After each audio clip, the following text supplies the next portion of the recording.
क्या हो अगर जिस कैलेंडर पे हम सब इतना भरोसा करते हैं वो 1000 साल पुराना धोखा हो। आज हम समय के इतिहास में एक ऐसी पहेली को समझने की कोशिश कर रहे हैं जो हमारे आज की समझ को पूरी तरह से बदल सकती है। जरा एक पल के लिए सोचिए, क्या हो अगर इतिहास के 300 साल कभी हुए ही ना हो। जी हाँ, मतलब उन सदियों की हर एक घटना, हर राजा, हर जंग, सब कुछ सिर्फ एक मनगढ़ंत कहानी हो। सुनने में ये किसी साइंस फिक्शन फिल्म जैसा लगता है ना?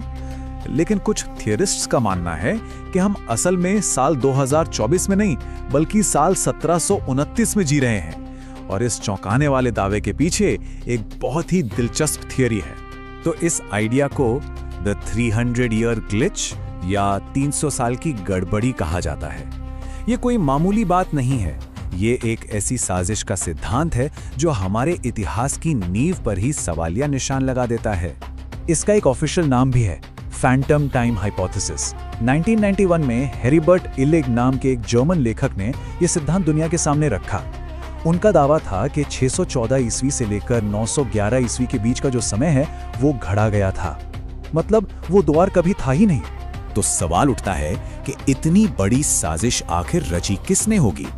इलिग के मुताबिक इसके पीछे 3 बहुत ही ताकतवर लोग थे, पवित्र रोमन सम्राट ओटो तृतीय, पोप सिल्वेस्टर द्वितीय और बाइजेंटाइन सम्राट कॉन्स्टेंटाइन सप्तम। पर क्यों? आखिर कोई ऐसा क्यों करेगा? वजह थी सम्राट ओटो तृतीय को एक बहुत ही खास प्रतीकात्मक रूप से शक्तिशाली साल यानी 1000 ईस्वी में शासन करते हुए दिखाना। वो अपने राज को इतिहास में एक खास जगह देना चाहते थे और इसके लिए उन्होंने, कहा जाता है कि कैलेंडर को ही 300 साल आगे खिसका दिया। तो आखिर इस सिद्धांत को मानने वाले सबूत के तौर पर क्या दिखाते हैं? चलिए उनके सबसे मजबूत तर्कों पर एक नजर डालते हैं। ये थ्योरी कहती है कि 614 ईस्वी से 911 ईस्वी के बीच के जो 297 साल हैं वो असल में फैंटम टाइम है, यानी एक काल्पनिक समय।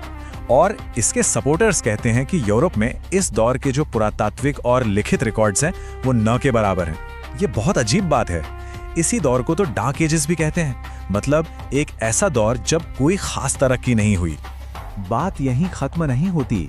इस थ्योरी के हिसाब से तो यूरोप के पिता कहे जाने वाले शार्लमैन जैसे महान शासक भी एक काल्पनिक किरदार थे जिन्हें इस मनगढ़ंत समय के लिए गढ़ा गया था। सोचिए जरा। अब आते हैं इस थ्योरी के सबसे बड़े, सबसे मजबूत सबूत पर, और वो है मैथ्स। जी हाँ, गणित। देखिए, 1582 में जब पोप ग्रेगरी 13 ने पुराने जूलियन कैलेंडर को ठीक करने के लिए ग्रेगोरियन कैलेंडर बनाया तो एक बड़ी अजीब सी गड़बड़ सामने आई। हिसाब से तो कैलेंडर में 13 दिनों का फर्क होना चाहिए था, पर उन्होंने सिर्फ 10 दिन ठीक किए। तो यहाँ सबसे बड़ा सवाल उठता है, इतिहास के वो 3 दिन आखिर गए कहाँ? इलिग का यही तर्क है कि ये 3 दिन असल में लगभग 300 साल के बराबर हैं, जिन्हें चुपके से इतिहास में जोड़ दिया गया था, जो कभी थे ही नहीं। लेकिन कहानी में अब एक ट्विस्ट आता है। चलिए इस कैलेंडर की मैथ्स को जरा ठीक से समझते हैं और देखते हैं कि सच्चाई आखिर है क्या। दरअसल ये जो फैंटम टाइम हाइपोथेसिस है, इसकी पूरी की पूरी नींव एक बहुत ही साधारण सी गलतफहमी पर टिकी है।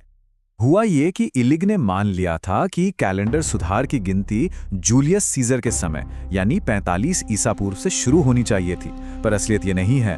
पोप ग्रेगरी कैलेंडर को 325 ईस्वी के हिसाब से ठीक कर रहे थे। ये वो साल था जब नाइसिया की परिषद ने ईस्टर के नियम तय किए थे। तो असली स्टार्टिंग पॉइंट ये था, 45 ईसा पूर्व नहीं।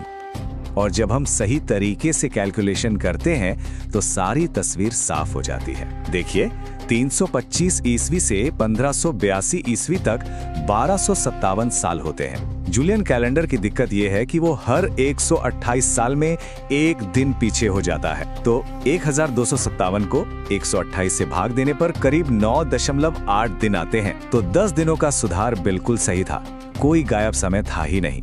तो कैलेंडर की गणित तो सुलझ गई, पर कहानी यहीं खत्म नहीं होती। इस थ्योरी में एक और बहुत बड़ी खामी है, जिसे समझने के लिए हमें यूरोप की सीमाओं से बाहर झांकना होगा। इस सिद्धांत में एक बहुत ही बड़ी, एक घातक कमी है, और वो ये कि ये पूरी तरह से यूरोप केंद्रित है। मतलब ये थियरी ये मान कर चलती है कि उस समय दुनिया का मतलब सिर्फ यूरोप था और बस उसी का इतिहास मायने रखता था, जो कि हम सब जानते हैं बिल्कुल भी सच नहीं है। जिस समय यूरोप में कथित डार्क एजेस चल रहे थे, बाकी दुनिया तो फल फूल रही थी। इस्लामिक स्वर्ण युग अपने चरम पर था। पैगंबर मोहम्मद का जीवन काल भी इसी दौरान था और चीन का महान तांग राजवंश 618 तथा 907 ईस्वी अपने इतिहास को बहुत ही बारीकी से दर्ज कर रहा था।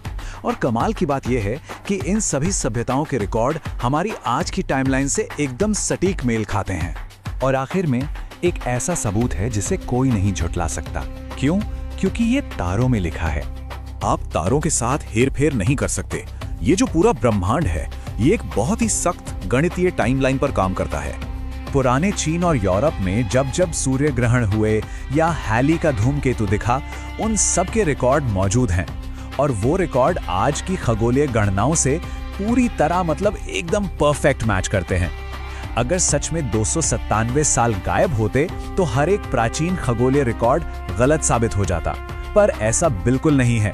तो कुल मिलाकर फैंटम टाइम हाइपोथेसिस एक बहुत ही आकर्षक कहानी तो है, इसमें कोई शक नहीं।